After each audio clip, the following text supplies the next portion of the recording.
नमस्कार, मी रुशाली यादव सारंग। आता आपण पाहणार आहोत बीड प्रकरणासंदर्भातल्या टॉप 9 बातम्या।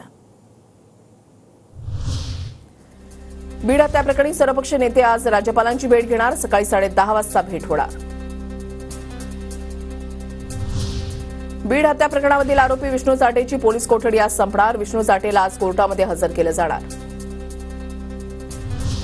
सुदर्शन घुलेनं भिवंडीमध्ये जयवंत पाटलांची भेट घेतली होती।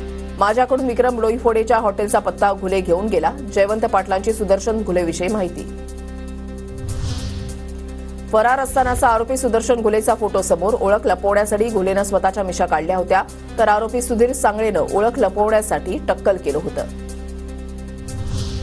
फडणवीस, शिंदे आणि अजितदादांना हात जोडून पाया पडून विनंती। मंत्री धनंजय मुंडेंचा राजीनामा घ्या। भाजपचे आमदार सुरेश धस यांची आग्रही मागणी। बीड हत्या प्रकरणाची चौकशी पूर्ण होऊ द्यावी। हत्या प्रकरणाचा उपयोग राजकारणासाठी करू नये। धनंजय मुंडेंच्या राजीनाम्याच्या प्रश्नावर मुख्यमंत्र्यांची प्रतिक्रिया। संतोष देशमुख हत्या प्रकरणामध्ये सरकार कुणाला वाचवतंय? मंत्रिमंडळातील मंत्र्यांचा सरकार राजीनामा घेणार का? आमदार आदित्य ठाकरेंचा सरकारला सवाल। वाल्मिक कराड 17 मोबाईल वापरतो। पोलिसांनी तपास केल्यानंतर सर्व बाहेर येईल। सुरेश धस यांचा इशारा। तर बाळू काकाचे 100 अकाउंट सापडलेत। प्रकरण ईडीकडे द्या। धस यांची मुख्यमंत्री फडणवीसांकडे मागणी।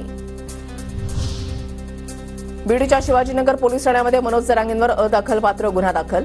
परळीतही जरांगेंच्या विरोधात तक्रार। धनंजय मुंडे समर्थकांनी ठिय्या आंदोलन केल्यानंतर पोलिसांकडून गुन्ह्याची नोंद।